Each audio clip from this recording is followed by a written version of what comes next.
Their manners are decorous and praiseworthy. Where today are the Pequot? Where are the Narragansett, the Mohican, the Pokanoket, and many other once powerful tribes of our people? They have vanished before the avarice and the oppression of the white man, as snow before a summer sun. Will we let ourselves be destroyed in our turn without a struggle, give up our homes, our country bequeathed to us by the Great Spirit, the graves of our dead and everything that is dear and sacred to us? I know you will cry with me, never, never. Tecumseh of the Shawnees. It began with Christopher Columbus, who gave the people the name Indios. Those Europeans, the white men, spoke in different dialects, and some pronounced the word Indian or Indianer or Indian. Porogues or Redskins came later.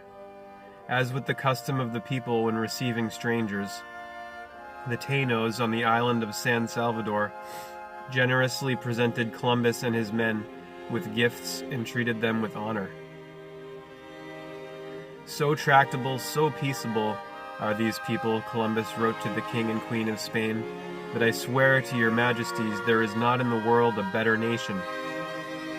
They love their neighbors as themselves, and their discourse is ever sweet and gentle, and accompanied with a smile. And though it is true that they are naked, and their manners are decorous and praiseworthy. All this, of course, was taken as a sign of weakness.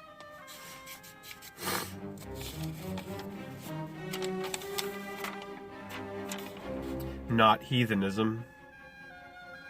And Columbus, being a righteous European, was convinced the people should be, quote, made to work, sow and do all that is necessary, and to adopt our ways, unquote.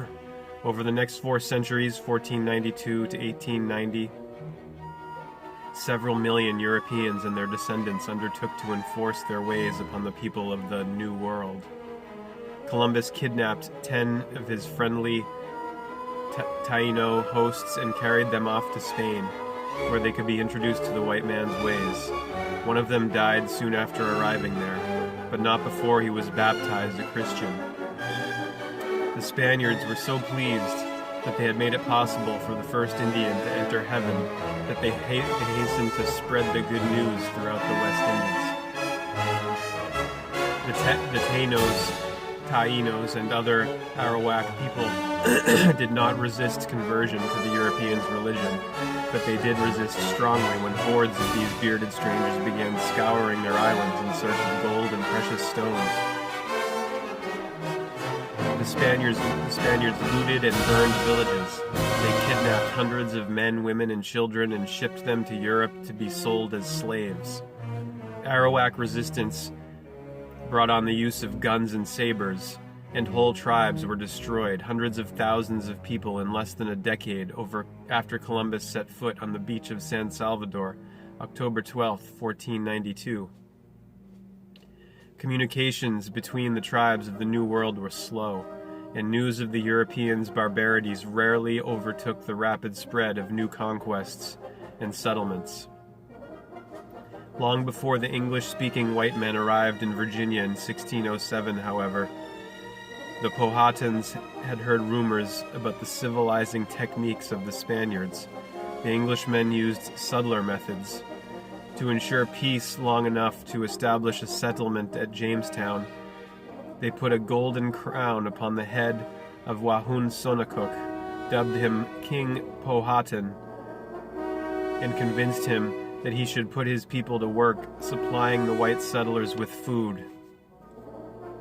Wahun Sonokuk vacillated between loyalty to his rebellious subjects and to the English, but after John Rolfe married his daughter, Pocahontas, he apparently decided that he was more English than Indian. After Wahun Sonokuk died, the Powhatans rose up in revenge to drive the Englishmen back into the sea from which they had come.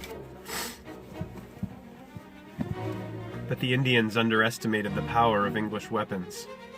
In a short time, the 8,000 Powhatans were reduced to less than 1,000. In Massachusetts, the story began somewhat differently, but ended virtually the same as in Virginia. After the Englishmen landed at Plymouth in 1620, most of them probably would have starved to death, but for aid received from friendly natives of the New World. A Pemaquid named Samoset and 3 Wampanoags named Massasoit, Squanto, and Hoboma became self-appointed missionaries to the Pilgrims. All spoke some English, learned from explorers who had touched ashore in previous years. Squanto had been kidnapped by an English seaman who sold him into slavery in Spain, but he escaped through the aid of another Englishman and finally managed to return home. He and other Indians regarded the Plymouth colonists as helpless children. They shared corn with them from the tribal stores, showed them where and how to catch fish, and got them through the first winter. When spring came, they gave the white men some seed corn and showed them how to plant and cultivate it. For several years, these Englishmen and their Indian neighbors lived in peace, but many more shiploads of white people continued coming ashore. The ring of axes and the crash of falling trees echoed up and down the coasts of the land, which the white man now called New England. Settlements began crowding in upon each other. In 1625, some of the colonists asked Samoset to give them 12,000 additional acres of Pemaquid land. Samoset knew that land came from the Great Spirit, was as endless as the sky, and belonged to no man. To humor these strangers in their strange ways, however, he went through a ceremony of transferring the land and made his mark on a paper for them. It was the first deed of Indian land to English colonists. Most of the other settlers, coming in by thousands now, did not bother to go through such a ceremony. By the time Massasoit, great chief of the Wampanoags, died in 1662, his people were being pushed back into the wilderness. His son, Metacom, foresaw doom for all Indians unless they united to resist the invaders. Although the New Englanders flattered Metacom by crowning him King Philip of Pauconocket, he devoted most of his time to forming alliances with the Narragansetts and other tribes in the region. In 1675, after a series of arrogant actions by the colonists, King Philip led his Indian confederacy into a war meant to save the tribes from extinction. The Indians attacked 52 settlements, completely destroying 12 of them, but after months of fighting, the firepower of the colonists virtually exterminated the Wampanoags and Narragansetts. King Philip was killed and his head publicly exhibited at Plymouth for 20 years. Along with other captured Indian women and children, his wife and young son were sold into slavery in the West Indies. When the Dutch came to Manhattan Island, Peter Minuit purchased it for 60 guilders in fishhooks and glass beads, but encouraged the Indians to remain and continue exchanging their valuable peltries for such trinkets. In 1641, Wilhelm Kieft levied tribute upon the Mohicans and sent soldiers to Staten Island to punish the Raritans for offenses which had been committed not by them but by white settlers. The Raritans resisted arrest, and the soldiers killed 4 of them. When the Indians retaliated by killing 4 Dutchmen, Kieft ordered the massacre of two entire villages while the inhabitants slept. The Dutch soldiers ran their bayonets through men, women, and children, hacked their bodies to pieces, and then leveled the villages with fire. For 2 more centuries, these events were repeated, and again as the European colonists moved inland through the passes of the Alleghenies and down the westward flowing rivers to the great waters, the Mississippi, and then up the Great Muddy, the Missouri. The 5 nations of the Iroquois, mightiest and most advanced of all eastern tribes, strove in vain for peace. After years of bloodshed to save their political independence, they finally went down to defeat. Some escaped to Canada, some fled westward, some lived out their lives in reservation confinement. During the 1760s, Pontiac of the Ottawas united tribes in the Great Lakes country in hopes of driving the British back across the Alleghenies, but he failed. His major error was an alliance with French-speaking white men who withdrew aid from the Pau Rouge during the crucial siege of Detroit. A generation later, Tecumseh of the Shawnees formed a great confederacy of Midwestern and Southern tribes to protect their lands from invasion. The dream ended with Tecumseh's death in battle during the War of 1812. Between 1795 and 1840, the Miamis fought battle after battle and signed treaty after treaty, ceding their rich Ohio Valley lands until there was none left to cede.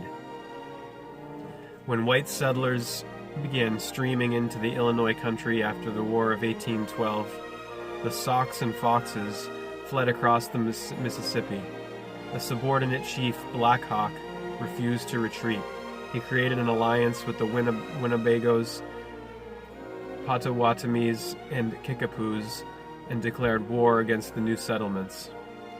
A band of Winnebagos who accepted a white soldier chief's bribe of 20 horses and $100 betrayed Black Hawk, and he was captured in 1832. He was taken east for imprisonment and display to the curious. After he died in 1838, the governor of the recently created Iowa Territory obtained Black Hawk's skeleton and kept it on view in his office. In 1829, Andrew Jackson, who was called Sharp Knife by the Indians, took office as President of the United States. During his frontier career, Sharp Knife and his soldiers had slain thousands of Cherokees, Chickasaws, Choctaws, Creeks, and Seminoles, but these southern Indians were still numerous and clung stubbornly to their tribal lands, which had been assigned them forever by white men's treaties.